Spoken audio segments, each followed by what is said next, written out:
kita melihat firman Tuhan mengenai nasihat dari Paulus kepada Timotius, anak imannya yang sangat dia kasihi.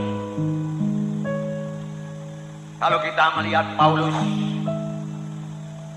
dia memiliki satu hubungan yang sangat erat dengan Timotius. Bahkan firman Tuhan berkata dia mempunyai hubungan sebagai anak dengan bapa. Begitulah intimnya persaudaraan di dalam Tuhan. Bahkan sebenarnya lebih lagi, karena kita semua adalah anak-anak Tuhan yang telah lahir baru, dilahirkan oleh firman Tuhan dan roh Tuhan. Saudara yang kekasih dalam nama Yesus, marilah kita melihat nasihat demi nasihat yang diberikan Paulus. Lalu kemudian kita melihat bahwasanya Timotius menjadi sangat berhasil dalam pelayanannya. Timotius menjadi penolong yang utama kepada Rasul Paulus. Timotius boleh dikirim ke sidang-sidang jemaat yang sudah dibangunkan oleh Paulus untuk memberikan pengarahan, untuk memberikan pengajaran yang benar, bahkan untuk memilih tua-tua sidang, bahkan untuk menerangkan kepada sidang tersebut mengenai ajaran-ajaran palsu, guru-guru palsu dan lain sebagainya, dapat diserahkan oleh Paulus kepada Timotius, dan Timotius dapat menjalankan tugas tersebut dengan baiknya. Jadi Timotius, saudaraku, menjadi penolong yang sangat berguna bagi Paulus. Saudara yang kekasih dalam nama Yesus, Timotius bertumbuh dengan sangat pesat, sehingga pada waktu dia masih sangat muda, dia sudah melayani Tuhan. Sehingga Paulus juga berkata kepada Timotius, jangan seorang pun menganggap engkau rendah karena kemudaanmu. Berarti pada waktu Timotius masih sangat muda, dia sudah melayani. Puji Tuhan. Saya percaya pada akhir zaman ini Tuhan memakai lebih banyak lagi orang-orang muda. Inilah zamannya orang-orang muda diselamatkan Tuhan, orang-orang muda dipakai Tuhan, orang-orang muda diurapi Tuhan, orang-orang muda dilengkapi Tuhan. Sepanjang orang-orang muda itu mau menyerahkan seluruh hidupnya kepada Tuhan. Biarlah orang-orang muda jangan hanya menuntut ilmu dunia ini saja. Mari carilah perkara-perkara di atas, carilah perkara-perkara rohani, carilah perkara-perkara yang kekal. Saudara sudah melihat keadaan dunia pada zaman ini. Segala sesuatunya sudah menuju kepada kerusakan. Nah, marilah kita melihat nasihat Paulus kepada Timotius.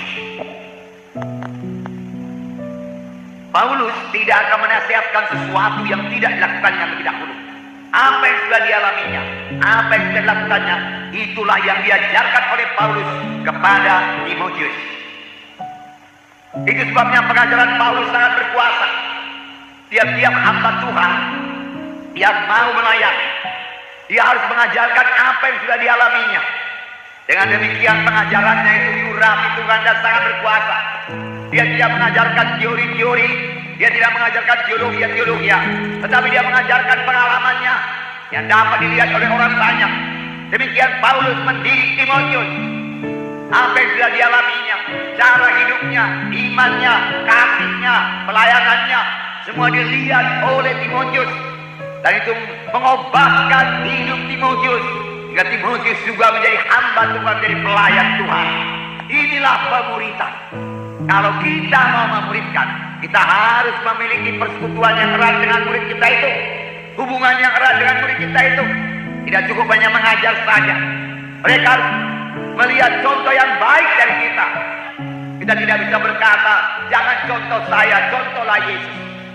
Saya ini banyak kekurangan. Ini yang biasa kita dengar. Kelihatannya rendah hati, tapi sikap hidup yang demikian tidak membangun, yang memuridkan juga karena tidak menjadi terang. Tetapi Paulus berkata, tirulah aku bagaimana aku meniru Kristus. Paulus lebih dahulu meniru hidup Kristus, lalu hidup Paulus berubah. Lalu Timotius, engkau lihat bagaimana hidupku ini, kemudian engkau tiru hidupku ini, ikutlah cara hidupku sama sebagaimana aku mengikut hidup Tuhan. Hidup dalam roh Tuhan, meninggalkan semua kehendak daging, menyangkal diri, hidup benar, hidup suci di hadapan Tuhan. Nah, nasihat Paulus yang pertama mengenai peperangan rohani. Ada peperangan rohani bagi Timotius, ada peperangan rohani bagi Paulus. Ada peperangan rohani bagi sidang Tuhan. Ada peperangan rohani bagi setiap anak-anak Tuhan. Dalam 1 Timotius pasal 1 ayat 18. Saya membacakan kepada saudara. Tugas ini kuberikan kepadamu Timotius anakku, sesuai dengan apa yang telah dinubuatkan tentang dirimu, supaya dikuatkan oleh nubuat itu, engkau memperjuangkan perjuangan yang baik dengan iman dan hati nurani yang murni. Dalam menjalankan tugas ini, engkau memperjuangkan perjuangan yang baik dengan iman dan hati nurani yang murni. Perjuangkan perjuangan yang baik. Perjuangkan perjuangan yang baik. Lawanlah setan. Lawanlah segala sesuatu yang tidak baik. Lawanlah segala akal licik iblis, tipuan iblis. Perjuangkan supaya engkau memiliki hati nurani yang baik. Jangan terganggu hati nurani kita ini.